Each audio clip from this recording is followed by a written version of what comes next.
గణేష్ కదా? Hi Ganesh, good evening. నాతో రిలేషన్షిప్లో ఉండి వేరే అబ్బాయి తిరుగుతున్నావా? ఛే! హే గణేష్, పిచ్చా ఏంట్రా? తను నా బాయ్ ఫ్రెండ్ రాజ్. మేము 7 years గా రిలేషన్షిప్లో ఉన్నాం. హే రాజ్, చెప్పవేంటి? హే గణేష్, తను ఇక్కడ సింగిల్గా ఉంటుంది.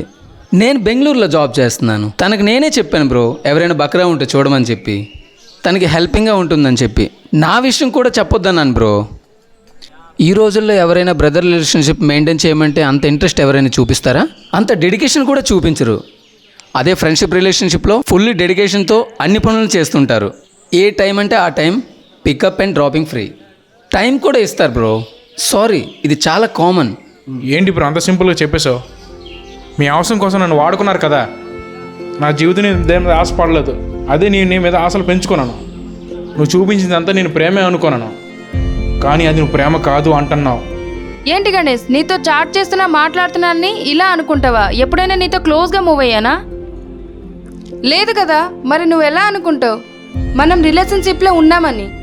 నీ రేంజ్ ఏంటి, నా రేంజ్ ఏంటి? ఇద్దరికి అసలు సెట్ అవుతుందా? హే లక్ష్మణ్, సెట్ అవుతుందా? అసలు అవ్వదు. షాపింగ్కి వెళ్ళాం, నీకు డ్రెస్ తీసాను, వాచ్ ఇచ్చాను, మన ఇద్దరం రెస్టారెంట్కి వెళ్ళాం, ఫిలింకి వెళ్ళాం. ఎప్పుడైనా నీతో ఖర్చు పెట్టించానా? లేదు. మరి నువ్వు ఎలా అనుకుంటావు మన ఇద్దరం రిలేషన్షిప్లో ఉన్నామని?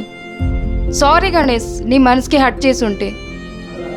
ఒరే, వాళ్ళకి క్లారిటీ ఉందిరా, నీకే లేదురా. పదరా, నువ్వు రారా. మాటలతో చెప్పింది ఇంకో ఉంటే చెప్పుతో కొడుతుంది. పదా.